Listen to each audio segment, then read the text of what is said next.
Hello friends, आपके अपने YouTube channel Arun sir maths पे एक बार फिर से आप सभी का स्वागत करता हूं। आप लोगों को पता होगा कि हम सीटेट प्रीवियस ईयर जो अभी तक 2011 से लेकर 2023 तक जितने भी क्वेश्चन पूछे गए हैं उन सभी क्वेश्चन की सीरीज़ हमने स्टार्ट की थी, जिसमें अभी तक हम आप लोगों के साथ 5 क्लासेस डिस्कस कर चुके हैं और हर एक क्लास में हम लगभग 10 क्वेश्चन को सोल्व करते हैं और उन 10 क्वेश्चन को हम पूरे बेसिक कॉन्सेप्ट के साथ भी देखते हैं। उसका कॉन्सेप्ट क्या होता है पूरी बेसिक से हम उसको जानने की कोशिश करते हैं और क्वेश्चन को हम सोल्व करते हैं। उसी सीरीज को आगे बढ़ाते हुए मैं आज नेक्स्ट क्लास लेकर आया हूं जो कि क्लास नंबर 6 है। आज की क्लास में भी हम ऑलमोस्ट 10 क्वेश्चन डिस्कस करेंगे और ऐसे करके हम पेपर तक लगभग 200 से 300 क्वेश्चन जो कि किसी न किसी ईयर में सीटेट के एग्जाम में पेपर 2 में ही पूछे गए हैं, उन सभी क्वेश्चन को हम डिस्कस करेंगे। और जैसे भी आप क्वेश्चन डिस्कस करोगे, अगर हमारे सीरीज को आप फॉलो करोगे तो आप देखोगे कि ये क्वेश्चन लगभग रिपीट होते हैं, बस क्वेश्चन का डेटा चेंज होता है, पैटर्न वही होता है, कॉन्सेप्ट वही होता है, टॉपिक वही होता है। ये चीज़ें आप धीरे धीरे पढ़ोगे तो आपको खुद एनालिसिस करने में आ जाएगा। तो ज़्यादा टाइम वेस्ट ना करते हो, आज की क्लास हम स्टार्ट करते हैं। आज का पहला क्वेश्चन आप स्क्रीन पर देख पा रहे हो, क्या है? किसी बहुफलक के फलकों की संख्या हमारे पास 6 दे रखी है क्वेश्चन में और शीर्षों की संख्या 8 है। तो हमसे पूछा है किनारों की संख्या क्या होती है। तो इसका जो कॉन्सेप्ट है उसके बारे में हम जब डिटेल से नहीं समझेंगे, क्योंकि उसका कॉन्सेप्ट समझने के लिए हमें ऑलमोस्ट बहुत ज़्यादा टाइम लगेगा और जो कि आपको कॉन्सेप्ट समझने से कोई मतलब भी नहीं होगा, क्योंकि आखिरकार हमें याद करना पड़ेगा उसका फॉर्मूला ही। आप बस ये पता कर सकते हो वो किस तरीके से डेराइव हुआ है फॉर्मूला, लेकिन कहीं ना कहीं उनको हमें याद ही रखना पड़ेगा। इसलिए मैं आपको उसका डेराइव नहीं बता रहा हूँ, डेरिवेशन नहीं बता रहा हूँ, सीधा आप याद रखोगे। अगर आपको कोई एक बहुफलक दिया जाए, वहां पर या तो वो आपको फलकों की संख्या दे देगा, शीर्षों की संख्या दे देगा और किनारों की संख्या में से किसी तीनों डेटा में से, तीनों चीजों में से कोई एक चीज को मिस कर देगा और एक बाकी दो चीजों को वो दे देगा। अब यहाँ आपसे पूछा है फलकों की, किनारों की संख्या पूछी हमसे और फलकों की संख्या हमें दे रखी है 6 और शीर्षों की संख्या हमें दे रखी है 8। तो इस टाइप के क्वेश्चन में अगर आपको निकालना है किनारों की संख्या, तो किनारों की जो संख्या का फॉर्मूला होगा, तो मैं फॉर्मूला लिख देता हूं। किनारों की संख्या अगर हमें फाइंड करना है तो ये होता है फलकों की संख्या प्लस शीर्षों की संख्या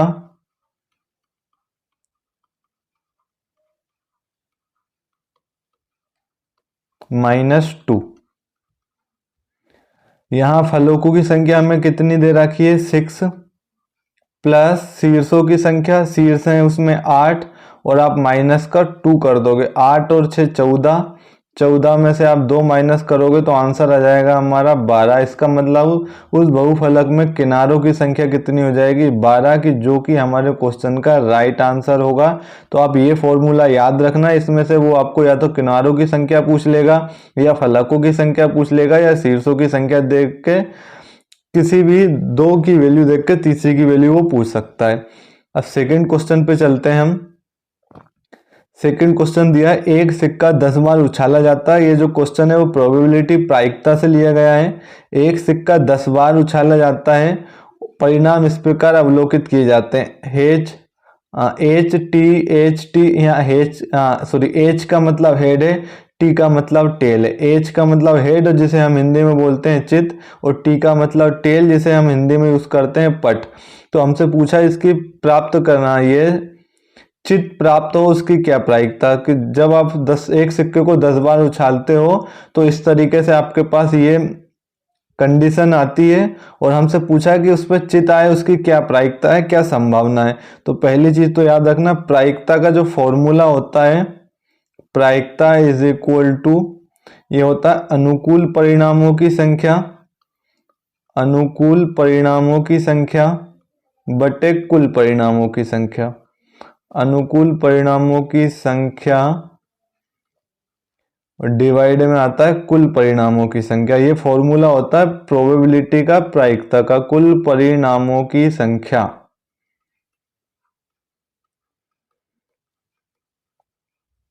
इंग्लिश में अगर हम बात करें तो प्रोबेबिलिटी जिसे हम रिप्रेजेंट करते हैं पी ई से, ये होता है फेवरेबल आउटकम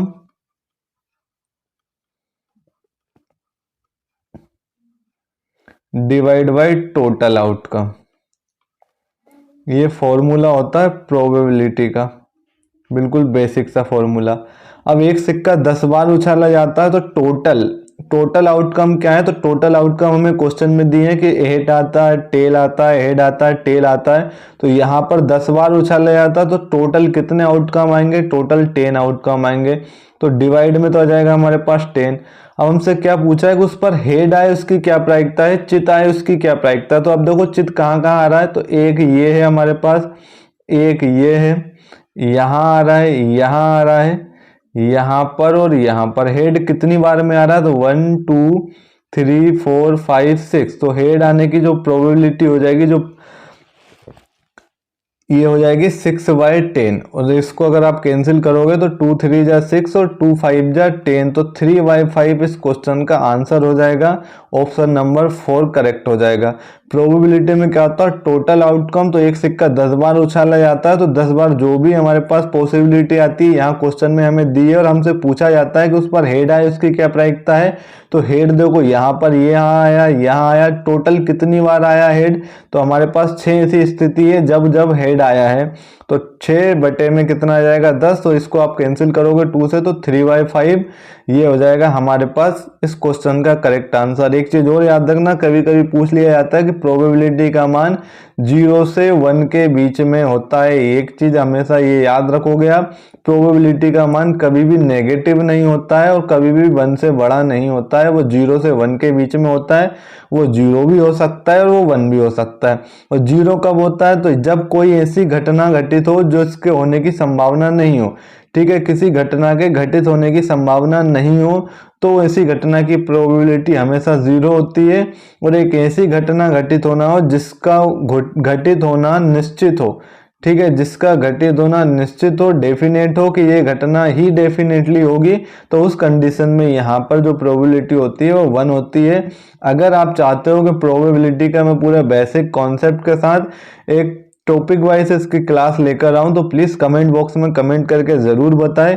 अभी हम सिर्फ प्रीवियस ईयर के क्वेश्चन को डिस्कस कर रहे हैं, इसलिए मैं जितना क्वेश्चन में हमें नीड है, क्वेश्चन के लिए जितना सफिशिएंट है उतना मैं आपको डेटा बता रहा हूँ, उतनी इन्फॉर्मेशन दे रहा हूँ उस टॉपिक के बिहाफ पे। लेकिन अगर आप चाहते हो कि सर हम और डीपली पढ़ना चाहते हैं किसी भी टॉपिक को, तो आप टॉपिक वाइज क्लास लेकर आइए। तो आप मुझे बता सकते हो कमेंट बॉक्स में कमेंट करके, तो हम नेक्स्ट क्लास से, और ये सीरीज भी हमारी चलती रहेगी कंटिन्यू। और अगर आप चाहते हो कि हम कंटेंट पे इसके टॉपिक पर क्लास डिस्कस करें आप लोगों के साथ बिल्कुल बेसिक कॉन्सेप्ट के साथ, तो हम वो स्टार्ट कर देंगे। तो आप जैसा भी हो प्लीज कमेंट बॉक्स में हमें कमेंट करके जरूर बताएं। अगले क्वेश्चन की तरफ अब हम चलेंगे। नेक्स्ट क्वेश्चन क्या दिया, यदि एक समबाहुभुज के प्रत्येक कोण की जो माप है वो 108 डिग्री है, तो हमसे पूछा है इसमें भुजाओं की संख्या कितनी होगी।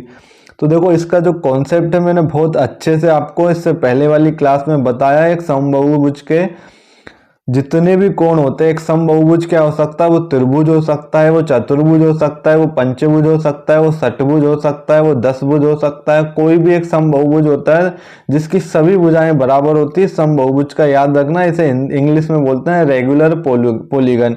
और एक समबाहुभुज के जो हमारे पास दो कोण होते हैं, एक इंटरनल एंगल होता है और एक एक्सटर्नल एंगल होता है। और अगर जितने भी इंटरनल एंगल होते हैं उनका अगर हमें सम निकालना हो, तो इंटरनल एंगल का सम निकालने के लिए फॉर्मूला होता है n/n-2 इंटू में 180। ये फॉर्मूला होता है sum of all internal angle, sum of all internal angle.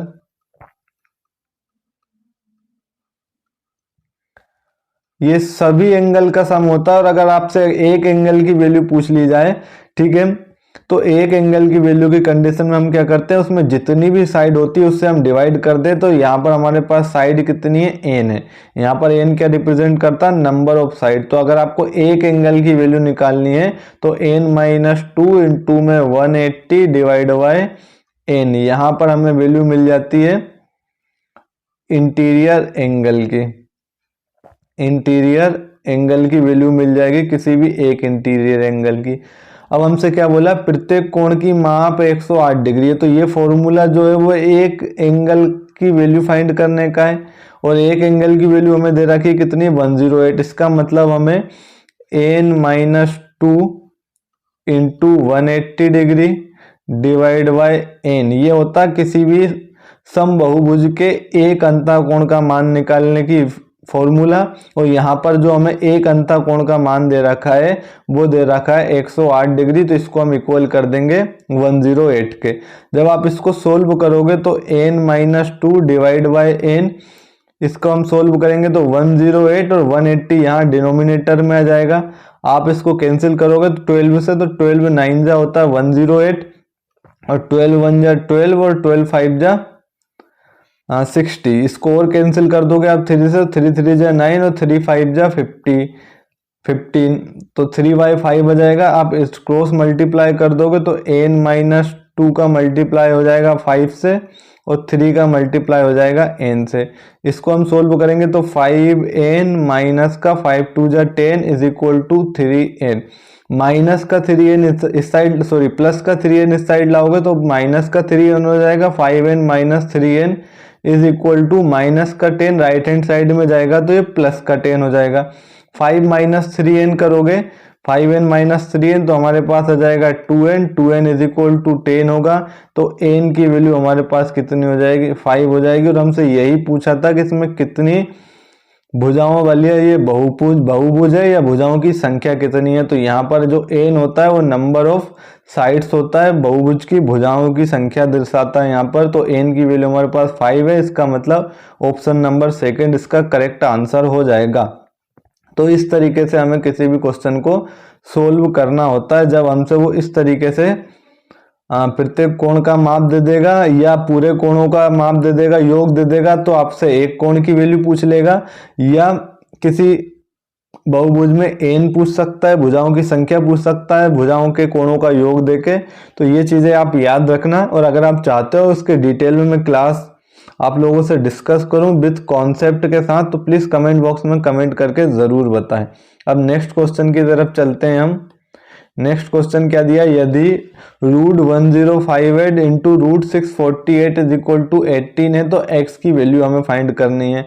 तो आप देखो सबसे पहले जो हमें दिया है रूट में 1058 आप इसको एज इट इज लिखोगे, इंटू में रूट में 648, ये डिवाइड डिनोमिनेटर में जो x है वो डिवाइड से उधर जाएगा तो मल्टीप्लाई में जाएगा, मतलब यहाँ पर आ जाएगा 18x। अब इसको हम सोल्व करेंगे और x की वैल्यू फाइंड करेंगे। तो यहाँ x की अगर वैल्यू फाइंड करना है तो इस 18 को आप इधर ले जाओगे तो ये डिवाइड में जाएगा किसके 1058 इंटू √648, इसके पूरे के डिनोमिनेटर में आ जाएगा 18। जब आप इसको सोल्व कर लोगे तो हमें x की वैल्यू मिल जाएगी। अब इसको सोल्व करने के लिए आपको क्या करना पड़ेगा, तो आपको इसके गुणनखंड निकालने पड़ेंगे गुणनखंड विधि से। तो इस तरीके से आप निकाल लोगे इसको 1058, इसको आप सोल्व करोगे तो ये होगा 2 5 जा 10, 2 2 जा 4 और 2 9 जा 8, 529। आपको पता होगा 23 का स्क्वायर होता है, तो आप सीधा 23 से डिवाइड कर दो तो ये हो जाएगा 23 दूनी 46, बच्चा कितना 6, 69 हो जाएगा। और 23 का 3 बार मल्टीप्लाई करोगे तो 69 आ जाएगा। यहाँ से फिर डिवाइड करोगे तो 23 को, तो 23 से 1 टाइम ये डिवाइड हो जाएगा। अब हम निकाल लेते हैं फैक्टर किसके 648 के। तो 648 को जब आप इसके गुणनखंड करोगे तो यहाँ डिवाइड कर दोगे 2 से, तो 2 3 जा 6, 2 2 जा 4, सॉरी यहाँ 2 आएगा, 2 2 जा 4 और 2 4 जा 8। इसके बाद 2 1 जा 2 बचा 1, 2 6 जा 12 और 2 2 जा 4, फिर 2 से डिवाइड कर देंगे हम तो 2 8 जा 16, 2 1 जा 2। अब ये डिवाइड होगा 3 से, तो 3 2 जा 6 और 3 7 जा 21 हो जाएगा। फिर 3 से डिवाइड करेंगे तो 3 9 जा 27, फिर 3 से डिवाइड करेंगे 3 3 जा 9 और लास्ट में हमें मिल जाएगा 3 1 जा 3। अब 1058 के फैक्टर हमें क्या मिल गए, तो 1058 के फैक्टर है 2 इंटू 23 इंटू 23, इंटू में 648 के फैक्टर क्या है। तो देखो यहाँ पर 2 कितने टाइम्स है, 3 टाइम्स, 3 कितने टाइम्स है, तो 3 हमारे पास है 4 टाइम। तो 2 into 2 into 2 into 3 into 3 into 3 into 3 और डिवाइड में हमारे पास चल रहा है 18 और ये किसके इक्वल है, x के इक्वल है। अब यहाँ से आप देखोगे तो यहाँ से हमें स्क्वायर रूट करना है, मतलब दो दो के पेयर बनेंगे और दो के पेयर में से एक वैल्यू बाहर आ जाती है, ये सब आपको पता होगा। तो ये हो जाएगा 23 इंटू में √2 इंटू में यहाँ देखो ये दो का पेयर से एक 2 बाहर निकल जाएगा, इस 3 के पेयर से एक 2 3 बाहर निकल जाएगा और एक 3 यहाँ से बाहर निकल जाएगा। तो एक 3 ये निकल जाएगा, एक 3 ये निकल जाएगा, एक 2 ये निकल जाएगा। तो 2 इंटू 3 इंटू 3 और इंटू में यहाँ पर क्या बचेगा, तो एक ये वाला 2 बचेगा रूट के अंदर और इक्वल में चल रहा है x और डिवाइड में चल रहा है हमारे पास 18। यहाँ से अगर आप देखोगे 3 और 3 का मल्टीप्लाई करोगे 9, 9 का 2 से मल्टीप्लाई करोगे तो ये हो जाएगा 18 और 18 से नीचे वाला नंबर जो 18 है वो डिवाइड हो जाएगा। 23 इंटू में ये √2 और √2 का मल्टीप्लाई कितना होता है, 2 होता है और ये x के इक्वल चल रहा है। तो x की वैल्यू हमारे पास 23 इंटू 2 तो ये हो जाएगी 46 और यही हमसे पूछा था x की वैल्यू क्या होगी, तो x का मान हो जाएगा 46। आई होप आप लोगों को क्लियर हुआ होगा कि किस तरीके से हमें इन क्वेश्चन को सोल्व करना है। अब यहाँ अगर देखो सीधे तरीके से चाहो तो यहाँ से अगर आप इसको सबसे पहले 2 से डिवाइड करो, 2 से डिवाइड करोगे तो आप देखोगे 529 जो कि 23 का स्क्वायर होता है। तो सीधा आप 23 को बाहर लिख के रूट के अंदर 2 लिख सकते हो। तो ये चीज़ें देखो आपको कॉन्सेप्ट पता होगा तो आप खुद से इसको शॉर्ट तरीके से कर पाओगे और इसका शॉर्ट होता कुछ नहीं है, ये आपको सोल्व करना ही पड़ेगा। लेकिन जब आपके नॉलेज होगा इस चीज़ के बारे में तो आपको शॉर्ट ऑटोमेटिक आप बना लोगे। यहाँ आपने 2 से डिवाइड करा तो आप देखोगे 529 है, 520 23 का स्क्वायर होता है तो स्क्वायर में से एक 23 को तो आप बाहर निकाल लोगे, √2 बचेगा। तो आपको ये सब चीज़ें नहीं करनी पड़ेगी, आप बहुत फास्ट तरीके से इसको भी सोल्व कर पाओगे। अब अगले क्वेश्चन की तरफ हम चलते हैं। अगला क्वेश्चन दिया है हमें, यदि 3 into 5x minus 7 minus 4 into 8x minus 13 is equal to 2, 9x minus 11 minus 17 हो तो 7x minus 5 divide by 11x minus 9 की हमें वैल्यू फाइंड करनी है। तो इसको सोल्व करने के लिए आप सीधा यहाँ से मल्टीप्लाई कर लो। तो आप देखोगे 3 किससे मल्टीप्लाई है, 5x माइनस 7 से। तो 3 का आप 5 से मल्टीप्लाई कर 5x से मल्टीप्लाई करोगे तो 15x हो जाएगा। 3 का माइनस 7 से हम मल्टीप्लाई करेंगे तो माइनस का 21। माइनस 4 का 8x से करोगे तो माइनस 32x। माइनस 4 का माइनस 13 से करोगे तो माइनस माइनस प्लस हो जाता है और 13 का 4 से मल्टीप्लाई करोगे तो ये होगा 52। राइट हैंड साइड में हमारे पास क्या चल रहा है, 2 का 9x से मल्टीप्लाई होगा तो 18x हो जाएगा। 2 का माइनस 11 से मल्टीप्लाई माइनस का 22 और माइनस का 17। यहाँ से आप x की वैल्यू फाइंड कर लोगे। तो लेफ्ट हैंड साइड में देखो 15x माइनस का 32x प्लस माइनस क्या होता है, माइनस होता है, माइनस कर दोगे तो ये हमें मिल जाएगा माइनस का 17x। यहाँ चल रहा है माइनस का 21 और ये प्लस का 52। यहाँ से प्लस माइनस माइनस हो जाएगा, साइन बड़ी संख्या का आएगा जो कि प्लस है तो प्लस आ जाएगा। 2 में से 1 घटाओगे तो आप 1 आएगा, 5 में से 2 घटाओगे तो कितना होगा 3। तो इसका सब्सट्रैक्शन जब आप करोगे तो प्लस का 31 मिल जाएगा is equal to 18x minus का 22 और माइनस का 17। तो माइनस का 22 और माइनस का 17 होता है माइनस का 39 है ना। माइनस माइनस प्लस हो जाएगा, साइन माइनस का ही आता है। माइनस का 17x, ये प्लस का 18x इधर आएगा तो माइनस का 18x हो जाएगा इज इक्वल टू माइनस का 39 ऑलरेडी है, प्लस का 39 1 इस साइड आएगा तो माइनस का 31। आपको पता होगा माइनस माइनस क्या हो जाते हैं, प्लस हो जाते हैं, साइन माइनस का ही आता है। माइनस 17x और माइनस 18x, तो माइनस 17x माइनस 18x ये हो जाता है माइनस का 35x। और जब आप इसको सोल्व करोगे तो 9 और 1 0, 3 3 जब 3 3 6 और 1 7 माइनस का 70। माइनस माइनस प्लस हो जाएगा, 35x इज इक्वल टू 70। तो x की वैल्यू हमें मिल जाएगी 70 बाई 35 और इसको जब आप कैंसिल कर दोगे तो x की वैल्यू हो जाएगी 2। हमसे क्या पूछा है, 7x minus 5 divide by 11x minus 9 की वैल्यू क्या होगी। हमसे पूछा है 7x माइनस 5 डिवाइड में दिया 11x माइनस का 9। x की वैल्यू हम फाइंड कर चुके हैं। x के प्लेस पर अगर हम x की वैल्यू पुट कर देंगे तो हमें इस पूरे की वैल्यू मिल जाएगी। तो 7 इंटू में हो जाएगा 2 माइनस 5 डिवाइड बाई 11 इंटू में 2 माइनस का 9। 7 का 2 से मल्टीप्लाई करेंगे तो 14, 14 माइनस 5 और 11 का 2 से मल्टीप्लाई 22 माइनस का 9। 14 में से 5 माइनस करोगे तो प्लस का 9 हो जाएगा। 22 में से 9 माइनस करोगे तो प्लस का 13 हो जाएगा। इसका मतलब इसका जो आंसर हो जाएगा ऑप्शन नंबर फर्स्ट 9/13 इस क्वेश्चन का आंसर हो जाएगा। आई होप आप लोगों को समझ में आ रहा होगा कि किस तरीके से हमें ऐसे क्वेश्चन को सोल्व करना होता है। ये बहुत बेसिक क्वेश्चन है, लेकिन ऐसे ही क्वेश्चन पूछे जाते हैं। ज़्यादा हार्ड लेवल के क्वेश्चन भी यहाँ से नहीं पूछते हैं। ये सब प्रीवियस ईयर के क्वेश्चन ही मैं आपको सोल्व करा रहा हूँ। अगला क्वेश्चन देखिए, अगला क्वेश्चन क्या दिया हमें। रवि ने दो वस्तुएं प्रत्येक को 1500 रुपए में खरीदा। रवि ने कोई दो वस्तु खरीदी और हर एक वस्तु की कीमत 1500 रुपए है। उसने एक वस्तु को 6% लाभ पर तथा दूसरी वस्तु को 4% हानि पर बेचा है। तो इस पूरे सौदे में उसको कितना लाभ या हानि प्रतिशत हुआ वो हमसे पूछा है।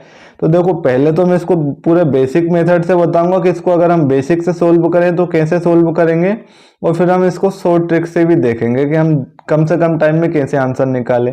देखो, प्रत्येक वस्तु को 1500 रुपये में खरीदा है, तो 1500 रुपये में खरीद के उसने पहली जो वस्तु है उस पर तो 6% का लाभ कमा लिया। इसका मतलब 1500 का 6% जो लाभ होगा उसको कितना होगा, तो 6% निकालने के लिए आप क्या करोगे, 6/100। 100 से आप कैंसिल करोगे 1500 को, तो ये हो जाएगा 15 बार कैंसिल। 15 का 6 से मल्टीप्लाई करोगे तो आ जाएगा 90 रुपये। इसका मतलब 1500 का 6% होता है 90 रुपये। इसका मतलब उसने खरीदा था उसको 1500 रुपये का, और उसने बेच कितने में दिया, तो 90 रुपये का लाभ हुआ, क्योंकि 6% उसने लाभ निकाला। और 1500 का 6% होता है 90 रुपये। मतलब उसने इस वस्तु को बेचा होगा कितने में, 1590 रुपये में। दूसरा क्या बोला है कि एक दूसरी वस्तु को 4% हानि पर बेच दिया। तो उसको खरीदा था कितने का, तो 1500 को ही खरीदा था। 1500 का 4% कितना होता है, तो आप बोलोगे सर 4% हम निकाल लेंगे। तो ये प्रतिशत निकालने के लिए क्या करेंगे, प्रतिशत के निशान पर हम क्या कर लेते हैं, बटे में 100 लिख लेते हैं। इससे आप इसको कैंसिल करोगे तो ये कैंसिल हो जाएगा कितनी बार, 15 बार। और 15 का 4 से मल्टीप्लाई करोगे तो हमें मिल जाएगा 60 रुपये। इसका मतलब 4% हानि पर बेचा। इसका मतलब उसका जो 1500 का 4% होता है वो 60 रुपये होता है, और 60 रुपये की हानि पे बेचा। इसका मतलब 1500 रुपये की खरीद के उसने 60 रुपये की हानि कर ली। इसका मतलब 1440 रुपये में उसने बेचा होगा। अब टोटल उसको देखो कितने में बेचा उसने, तो यहाँ पर पहले पर उसने 1500 में खरीद के 1590 रुपये में बेचा। दूसरी वस्तु को 1500 रुपये में खरीद के 1440 में बेचा। अब दोनों को कितने में खरीदा था उसने, तो दोनों का कुल कॉस्ट प्राइस कितना होगा, तो 1500 को इसका खरीदा था, 1500 का दूसरी वस्तु को खरीदा था। कुल मिला के उसने 3000 रुपये में दोनों वस्तुएं खरीदी थी। अब बेची कितने में, तो एक को 1590 में बेची जहां 6% उसने प्रॉफिट लिया, और दूसरी को 1440 में बेची जहां पर 4% लॉस हुआ। तो अगर आप देखोगे दोनों का सम तो कितना हो जाएगा, 0, 9 और 4 13, 5 4 9 और 1 10, 2 2 और 1 3, मतलब 3030 रुपये में उसने बेचा। 3000 रुपये में दोनों वस्तुएं खरीदी थी और दोनों वस्तुओं को उसने 3030 रुपये में बेच दिया। अब आप बोलोगे सर कितना लाभ हुआ, तो आप खुद देख पा रहे होंगे कि 3000 रुपये में खरीद के 3030 रुपये में बेचा। इसका मतलब उसको जो लाभ हुआ वो कितने का हुआ, 30 रुपये का। आप इसमें से इसको माइनस कर दोगे तो लाभ निकल जाएगा। 30 रुपये का लाभ उसको कितने रुपए पे हुआ, तो उसने खरीदा था कितने का, 3000 रुपये का, 3000 का। तो लाभ भी कितने पर हुआ होगा, 3000 पर हुआ होगा। परसेंटेज में निकालना है तो हम क्या करते हैं, 100 से मल्टीप्लाई कर देते हैं। 1 2 3 0 डिवाइड कर दोगे 1 2 3 0 से 3 0 कैंसिल हो जाएगी, 3 से 3 कैंसिल हो जाएगा 1 बार। इसका मतलब उसको 1% का प्रॉफिट हुआ। तो क्वेश्चन का जो आंसर हो जाएगा वो ऑप्शन नंबर 3 हो जाएगा। लेकिन हमें इसको इतने तरीके से, इतने बेसिक तरीके से नहीं करना है, लेकिन इसका बेसिक मुझे बताना था, इसलिए मैंने इसको आपको इतने डिटेल में बताया है। अब हम इसको शॉर्ट तरीके से कैसे सोल्व करेंगे तो उसे हम देख लेते हैं। शॉर्ट तरीके से सोल्व करने की मेथड क्या है, किस तरीके से हम शॉर्ट तरीके से इसको सोल्व करेंगे।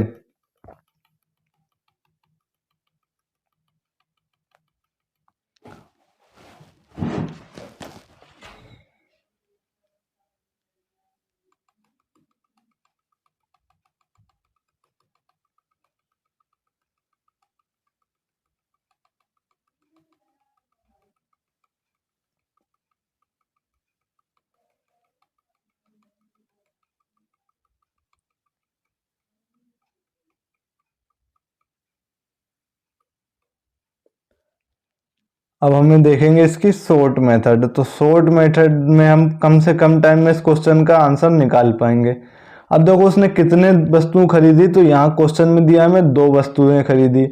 दोनों की प्राइस क्या है, सेम है, 1500 रुपये में खरीदी। एक को कितने पर बेच रहा है, 6% प्रॉफिट पर बेच रहा है और एक को 4% लॉस पर बेच रहा है। तो पूरे सौदे में उसको कितना लाभ हुआ, तो यहाँ पर लिखेंगे हम क्वांटिटी, यहाँ पर हम क्वांटिटी लिखेंगे, यहाँ पर हम उसको प्रॉफिट या लॉस परसेंट लिखेंगे। उसने एक क्वांटिटी को कितने प्रॉफिट पे बेचा, 6% प्रॉफिट पे। दूसरी क्वांटिटी कितनी है, वो भी एक है, और एक को कितने में बेचा, 4% लॉस पे बेचा। तो अब देखो यहाँ टोटल क्वांटिटी कितनी है, टोटल वस्तुएं कितनी है, 2 वस्तुएं। एक को उसने 6% प्रॉफिट पर बेचा, एक को उसने 4% लॉस पर बेचा। तो प्रॉफिट का आप मल्टीप्लाई करोगे किससे, क्वांटिटी से। तो 6% की प्रॉफिट पर उसने कितनी क्वांटिटी बेची है, तो एक बेची है, तो 6 का 1 से मल्टीप्लाई करेंगे हम 6। बीच में हमेशा प्लस आएगा, याद रखना। 4 का 1 से मल्टीप्लाई करोगे 4 आएगा, लेकिन यहाँ पर ये बेची है लॉस पर, लॉस पर बेची है, तो आप इसके लिए साइन यूज करोगे माइनस का, प्रॉफिट के लिए यूज करोगे प्लस का। टोटल क्वांटिटी कितनी है, तो यहाँ पर एक क्वांटिटी है, एक क्वांटिटी है, तो डिवाइड में आ जाएगा 2। 6 में से 4 माइनस करोगे तो डिवाइड में 2 डिवाइड बाई 2। 6 माइनस 4 2 और डिवाइड में हमारे पास चल रहा है 2, इसको कैंसिल कर दोगे 1 टाइम, तो यहाँ हमें मिल जाएगा 1। और यहीं हमसे पूछा है कितने परसेंट का प्रॉफिट होगा, तो ये हो जाएगा 1% का प्रॉफिट। यहाँ पर आप प्रॉफिट का साइन, सॉरी परसेंटेज का साइन लगा लेना। अगर ये जो वैल्यू है वो पॉजिटिव आती है तो इसका मतलब आपको 1% प्रॉफिट हुआ है। वहीं अगर ये वैल्यू नेगेटिव आती है तो इसका मतलब, अगर ये एक नेगेटिव में आता, माइनस में आता, तो माइनस में मतलब यहाँ पर 1% लॉस होता। लेकिन इस क्वेश्चन के केस में हमारे पास जो 1 आया वो पॉजिटिव आया, इसका मतलब इसमें 1% का हमें प्रॉफिट होगा। हमने बेसिक मेथड से भी देखा है इसको, और शॉर्ट मेथड से भी हमें कैसे सोल्व करना है ये मैं आपको बता चुका हूँ। एक क्वांटिटी 6% के प्रॉफिट पे बेची तो 6 का 1 से मल्टीप्लाई कर दोगे। अगर सपोज दैट यहाँ 2 क्वांटिटी बेची होती 4 के लॉस पर, तो 4 का 2 से मल्टीप्लाई करके आप यहाँ लिख लेते 8, लॉस पर बेची इसलिए माइनस लिखोगे। एक 2 क्वांटिटी है, एक क्वांटिटी ये है, तो डिवाइड भी आप किससे करोगे, 3 से डिवाइड करोगे, जो भी आंसर आ जाएगा वो इसका प्रॉफिट लॉस परसेंटेज आ जाएगा। आई होप ये क्वेश्चन आप लोगों को अच्छे से समझ में आ चुका होगा।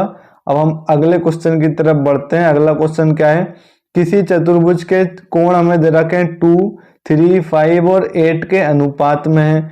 इनके सबसे बड़े कोण के संपूरक तथा सबसे छोटे कोण के पूरक का योग बताना है। तो एक चीज याद रखना, पूरक कोण क्या होता है, संपूरक कोण क्या होता है, याद रखना क्या होता है। मैंने लास्ट क्लास में भी बताया, अगर आपने देखा होगा तो आपको पता होगा। अगर कोई 2 कोण का सम 90 डिग्री होता है तो ये एक दूसरे के पूरक कोण कहलाते हैं। θ1 का पूरक कोण θ2 कहलाएगा और θ2 का पूरक कोण θ1 कहलाएगा। कब, जब इन दोनों एंगल का सम 90 डिग्री हो। If θ1 plus θ2 is equal to 180 degree हो, इन दोनों का सम अगर 180 डिग्री हो तो उस केस में ये दोनों एक दूसरे के संपूरक कोण कहलाते हैं, सप्लीमेंट्री एंगल कहलाते हैं। θ1 का सप्लीमेंट्री एंगल θ2 कहलाता है, θ2 का सप्लीमेंट्री एंगल θ1 होता है। लेकिन ये कब होता है, जब दोनों एंगल का सम 180 डिग्री होता है। अब यहाँ अगर हम देखें तो हमारे पास चारों कोण जो दिए हैं एक चतुर्भुज के, उनके अनुपात दिए हैं 2:3:5:8 के अनुपात में दिए हैं। सबसे बड़े कोण तथा सबसे छोटे कोण के संपूरक, तो बड़े छोटे कोण, तो अगर हमें यहाँ से देखो रेशियो मेथड से भी हम सोल्व करेंगे और हम अगर बेसिक से भी करें तो इनका अनुपात हमें दिया तो हम क्या मान लेते हैं, तो सबसे छोटा कोण हम मान लेते हैं 2x है, उससे जो बड़ा कोण है वो हमने मान लिया 3x है, उससे जो बड़ा कोण है वो 5x है और उससे जो सबसे बड़ा कोण है वो 8x है। चारों कोणों का योग, आपको चतुर्भुज के चारों कोणों का योग पता होगा क्या होता है, 360 डिग्री। तो यहाँ अगर हम देखें तो 2x plus 3x plus 5x plus 8x, इनका योग कितना हो जाएगा 360 डिग्री। आप इनको ऐड करोगे तो 3 और 2 5, 5 और 5 10, 10 और 8 18, तो यहाँ मिल जाएगा हमें 18x is equal to 360 degree. x की वैल्यू हम फाइंड कर लेंगे तो x is equal to 360 divide by 18, तो x की वैल्यू हो जाएगी 20। x की वैल्यू कितनी होगी 20, और जो कोण हमने माने थे वो क्या थे 2x 3x 5x 8x, तो ये जो 2x है जो सबसे छोटा कोण है वो कितने डिग्री का हो जाएगा, तो x के प्लेस पर आप क्या पुट करोगे 20, तो ये सबसे छोटा एंगल हो जाएगा 40 डिग्री का। ये 3x है तो 3x का मतलब 20 दिया 60 डिग्री हो जाएगा, 5 इंटू 20, तो 5x की वैल्यू हो जाएगी हमारे पास 100 डिग्री, और जो सबसे बड़ा एंगल है वो 8x है, तो ये हो जाएगा 160 डिग्री। अब यहाँ अगर आप देखोगे तो चारों कोणों का जो सम होगा वो 360 डिग्री होगा, 60 और 40 100 हो जाएगा, 100 और 100 200, 200 168 करोगे तो 360 डिग्री। लेकिन हमसे ये नहीं पूछा कोण का मान, हमसे क्या पूछा इसके सबसे बड़े कोण के संपूरक कोण। तो सबसे बड़ा कोण अगर हम देखें तो सबसे बड़ा कोण क्या है हमारे पास 160 डिग्री।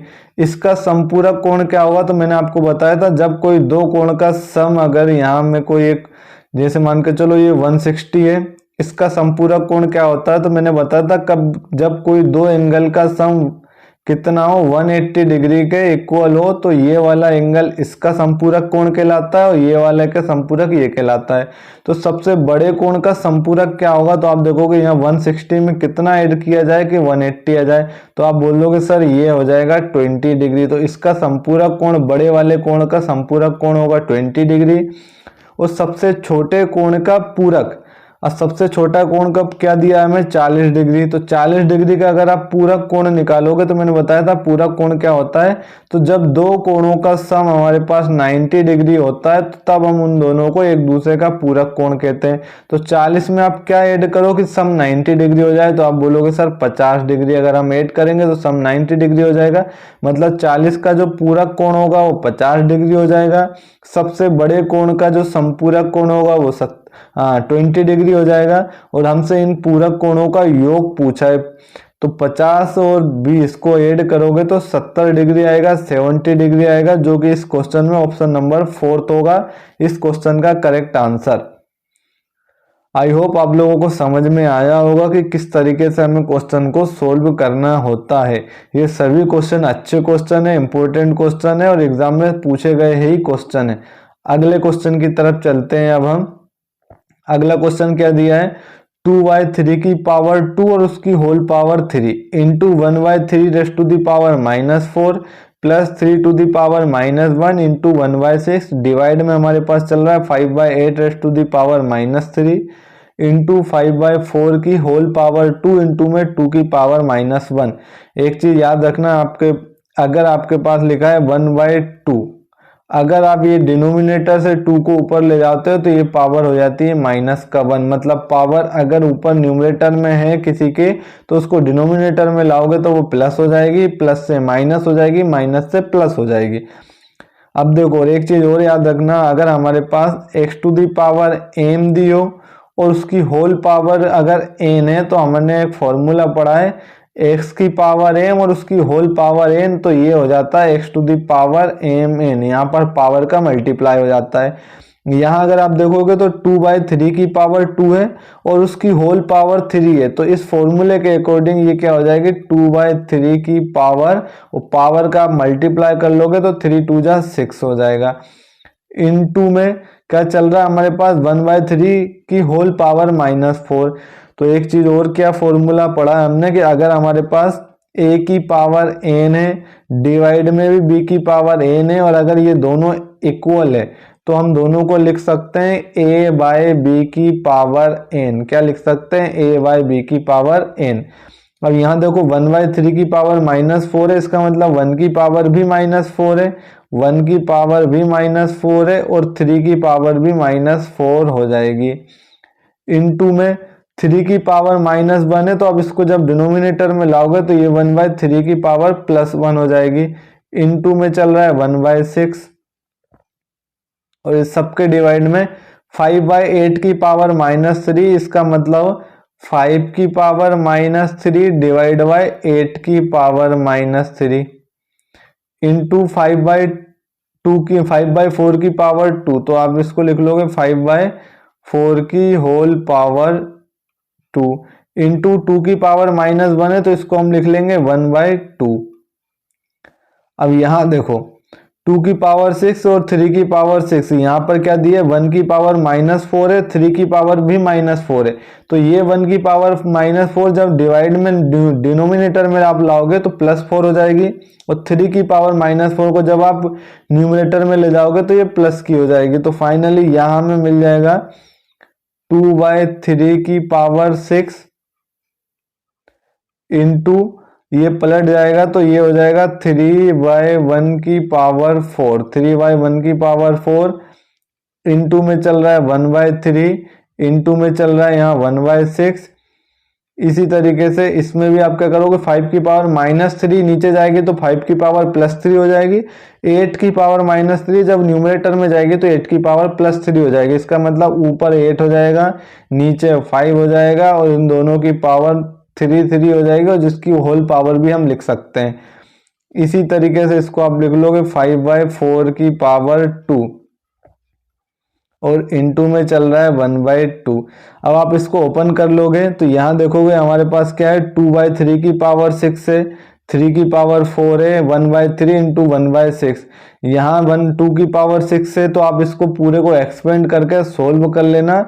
ये अब आपके लिए एक होमवर्क है जिसमें आप इस क्वेश्चन को पूरे को सोल्व करके इसका चारों में से आंसर पता करोगे, है ना। मैंने आपको कॉन्सेप्ट बता दिया, अब इसके आगे आप खुद से सोल्व कर लोगे। अब हम चलते हैं आज के हमारे अगले क्वेश्चन पर जो कि लास्ट क्वेश्चन है, इंपॉर्टेंट क्वेश्चन है, अच्छा क्वेश्चन है। क्या बोला? एक टंकी घनाव के आकार की है, इसमें अधिकतम 540 मीटर क्यूब पानी आ सकता है। यदि इस टंकी की लंबाई 8 मीटर तथा चौड़ाई 15 मीटर है तो इसमें पानी की गहराई कितने मीटर होगी जब यह पानी 2/3 भरी हुई होगी। देखो क्या दिया इसमें, जो इसका अधिकतम पानी कितना आ सकता है, तो इसमें अधिकतम पानी आता है 540 मीटर क्यूब। इसका मतलब अधिकतम पानी का मतलब इसका जो आयतन हो जाएगा वो आयतन हमें दिया होता है 540 मीटर क्यूब। टंकी की लंबाई दी है 8 मीटर, तो टंकी की लंबाई जिसे हम लेंथ बोलते हैं ये एल हो जाएगी 8 मीटर। चौड़ाई हमें दी है तो चौड़ाई को हम बोलते हैं बी, तो यहाँ पर 15 मीटर हो जाएगी। हाइट हमें बताना है और हाइट हमें टंकी की नहीं बताना है बल्कि हमें क्या बताना है कि इसमें जो पानी भरा है वो उसके कुल आयतन का 2/3 भरा है, तो तब पानी कितनी हाइट तक भरा है हमें ये बताना है। क्वेश्चन में वो आपसे ये भी पूछ सकता है कि पूरे घनाकार के जो टंकी है उसकी हाइट बताओ, और यहाँ पर इसने क्वेश्चन में पूछा है कि जो पानी में टंकी में जितना पानी भरा है उसकी हाइट हमें बताना है। तो इसको मैं बहुत अच्छे से आपको एक अलग स्लाइड पर समझाता हूं। घनाव के आकार की टंकी है तो इस तरीके से एक हमारे पास टंकी होगी, तो हम एक टंकी बना लेते हैं यूं।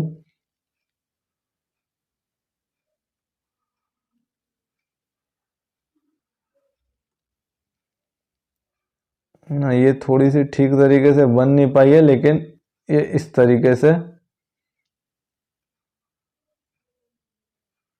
ये घनाव के आकार की टंकी है जिसमें ये वाली जो साइड होती है वो होती है लेंथ, लंबाई, यहाँ से लेके यहाँ तक की ये वाली जो देखोगे आप डिस्टेंस है इसको हम बोलते हैं चौड़ाई, और ये जो पूरी डिस्टेंस अगर आप देख पा रहे हो यहाँ से लेके यहाँ तक ये होती है एच।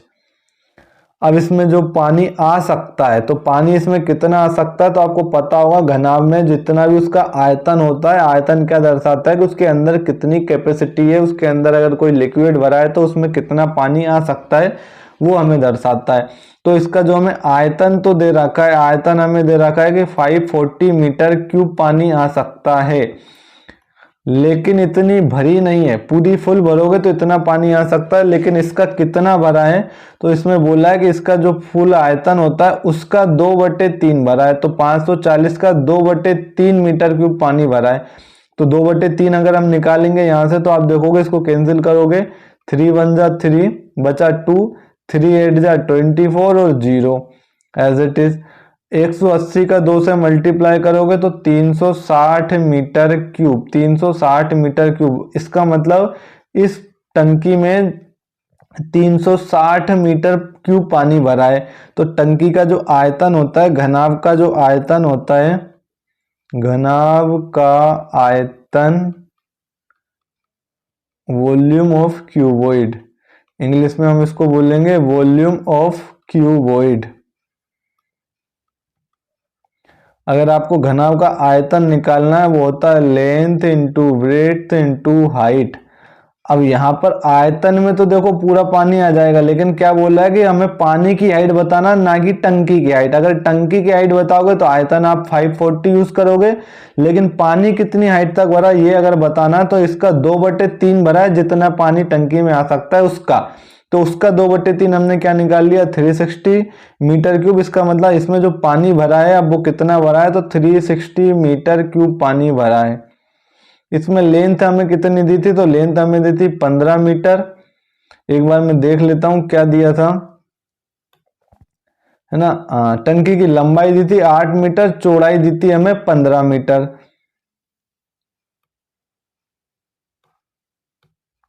लंबाई दी थी हमें 8 मीटर, तो ये हो जाएगी लंबाई, और चौड़ाई दी थी हमें 8 मीटर, है ना। और हाइट हमें बताना, तो हाइट की वैल्यू हम यहाँ से एच एज इट इज लिख लेंगे। तो अब इसको जब आप सोल्व करोगे तो हमें मिल जाएगा 360, 15 और 8 इधर आएगा तो डिवाइड में जाएगा 15 इंटू 8, और यहाँ पर हमें मिल जाएगा एच की वैल्यू। इसको जब आप सोल्व करोगे तो सोल्व करने में हम देखेंगे तो 3 से ये कैंसिल हो जाएगा, 3 5 जा 15, 3 1 जा 3, 3 2 जा 6 और 0 की 0। फिर 5 से आप कैंसिल कर दोगे तो 5 2 जा 10, बचा हमारे पास 2, 5 4 जा 20, 8 बचा है डिवाइड में, ऊपर बचा है 24, 8 से 24 को डिवाइड करोगे तो 3 आ जाएगा, और लास्ट में हमारे पास एच की जो वैल्यू मिल जाएगी वो 3 मीटर हो जाएगी। इसका मतलब इसमें जो पानी भरा है उसकी हाइट कितनी है, तो 3 मीटर की हाइट तक इस टंकी में पानी भरा है। इसमें हम ऑप्शन देख लेते हैं कौन सा ऑप्शन है इसका, तो ऑप्शन नंबर 4 इस क्वेश्चन का करेक्ट आंसर हो जाएगा। तो ये आज की क्लास में टोटल हम 10 क्वेश्चन आपके साथ डिस्कस करने के लिए आए थे। तो अभी तक हम इसके टोटल 60 क्वेश्चन डिस्कस कर चुके हैं। मैं ये छठा पार्ट लेके आया हूँ, इससे पहले 5 पार्ट मैं आपके लिए चैनल पर प्रोवाइड करा चुका हूँ, जिसमें मैंने सभी क्लासेस में 10-10 क्वेश्चन डिस्कस किए थे। आज के 10 क्वेश्चन मिला के टोटल 60 क्वेश्चन मैं आपको डिस्कस करा चुका हूं, सोल्व करा चुका हूं, और लगभग हम इसमें 200 से 250 क्वेश्चन तो सोल्व करेंगे जो कि सभी प्रीवियस ईयर के होंगे। और पेपर तक अगर आप ये सीरीज को देख लेते हो तो फिर आप इसके 20 में से लगभग आप 19 क्वेश्चन, 20 में से लगभग आप 19 क्वेश्चन तो कर ही लोगे, क्योंकि आपको पता होगा। और ये अगर नहीं पता तो आप धीरे धीरे जब सोल्व करोगे तो आपको आइडिया लग जाएगा कि यहाँ जो क्वेश्चन होते हैं वो रिपीट होते हैं, सेम कॉन्सेप्ट पर आते हैं, बस डेटा चेंज हो जाता है थोड़ा सा। तो आज की क्लास को हम यहीं समाप्त करते हैं। और हाँ, अगर आपको लग रहा है कि हम इसके कॉन्सेप्ट वाली क्लास लेके आए, जैसे ये जो पार्ट है, ये जो क्वेश्चन है वो मेंसुरेशन पर बेस्ड है, ठीक है, मेंसुरेशन क्षेत्र मिति पर बेस्ड है। तो क्षेत्र मिति में भी हम बहुत सारे क्वेश्चन पढ़ते हैं, बहुत सारे टाइप के क्वेश्चन पढ़ते हैं, जहां हम 2D के बारे में भी पढ़ते हैं, हम 3D के बारे में पढ़ते हैं।